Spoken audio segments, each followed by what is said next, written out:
HARARE Reuters A Zimbabwean court found a pastor not guilty on Wednesday of attempting to subvert the government in a case seen as a barometer of judicial independence under new President Emmerson Mnangagwa.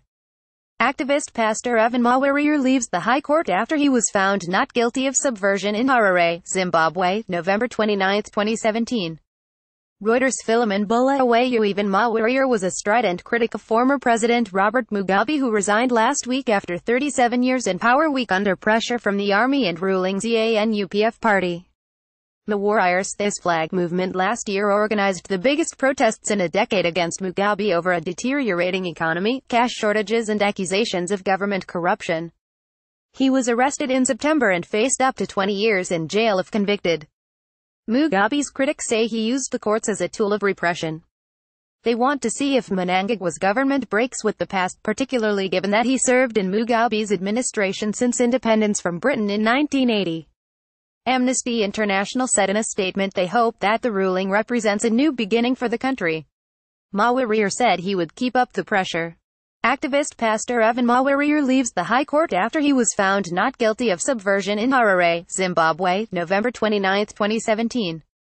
REUTERSPhilimon BulawayoEvan, if they, the new government, do to us what Robert Mugabe's government did to us, we will do the same thing to them that we have done to Robert Mugabe, Mawarire told reporters in courtroom soon after High Court Judge Priscilla Chigumba's judgment. This could be evidence of a freer Zimbabwe, but this case had no legs to stand on. I think a lot more needs to be seen to determine whether this is a free judiciary going forward, he said.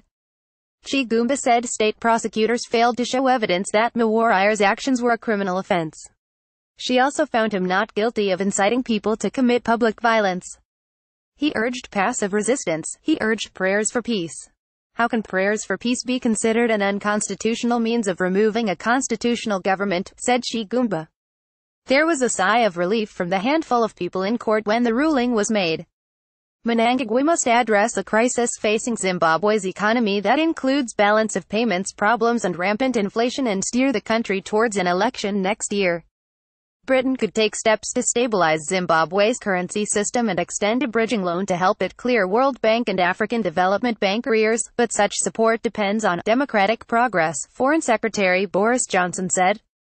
Those are indeed the things that we would try to do to help Zimbabwe forward, but we've got to see how the democratic process unfolds, he said on Wednesday on the sidelines of an African Union AU summit in Abidjan. Additional reporting by Joe Bavier in Abidjan, editing by Matthew M. Pope. Bigger standards, the Thomson Reuters Trust Principles.